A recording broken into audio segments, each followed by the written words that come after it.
Bismillahirrahmanirrahim. I want to talk to you about a 90-day or a 100-day agenda when you become a CEO or when you become a head of a department, HOD. It is very important that you have a very clear understanding of where you really need to lead the business or where you really need to lead the organization.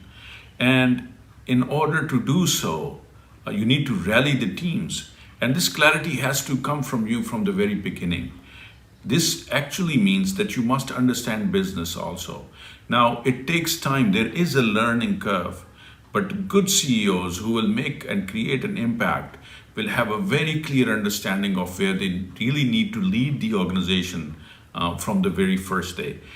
One of the biggest mistakes that a lot of CEOs make is that they keep putting the bad performance of the organization on the previous CEOs, or anything that is broken in the organization on the previous CEO.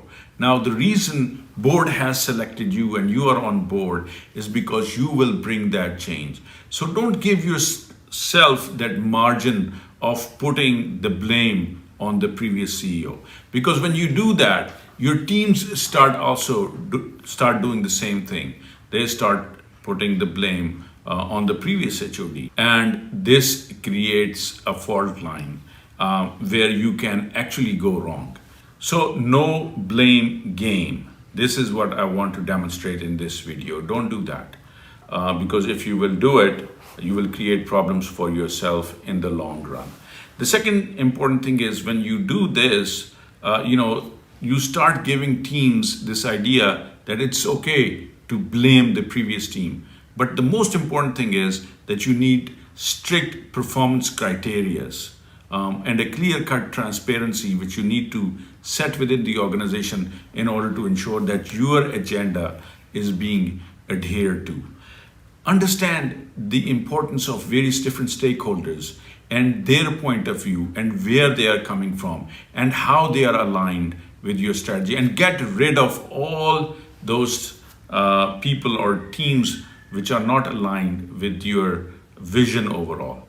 Now, this is very crucial and it is hard to do. A lot of CEOs take a lot of time, and in doing so, they don't end up bringing about the kind of results that is expected from them. Because every new CEO is brought on board to create a certain impact, a certain change, and the change has to be brought with your team. So people, if you find within the organization that are aligned with your strategy, keep them. Make sure that you pamper them also, but make sure that you have the right people on board. Don't blame the previous CEO. Create stringent performance criteria and ensure that delivery is being made on those criteria. Even though 90 days is a very small period, but you will start reaping the rewards on those 90 days. You have to create a right start, and you have to ensure that right start with the right criteria, with the right transformation strategy, with the right team, and is aligned in order to help you take the team forward.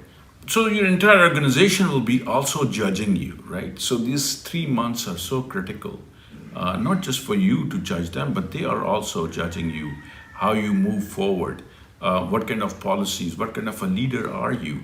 Are you one of those people that keep looking at the hindsight, or are you looking at the future? Are you learning from what happened in the past and then moving forward with a clear set of agenda? Are you confusing the people? Are you giving them a clear instruction from the very first go? Are you creating the right set of standards in terms of performance and how that performance will be judged?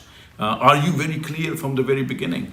And if you continue to confuse your teams with the past, you will not be able to do that. So come out with a clear set of agenda and ensure that the performance is adhered to based on your new vision and the strategy, and create a momentum, develop a momentum through your team, and this momentum is going to help you in the next 90 days to ensure that what you are thinking is actually being implemented at the ground level.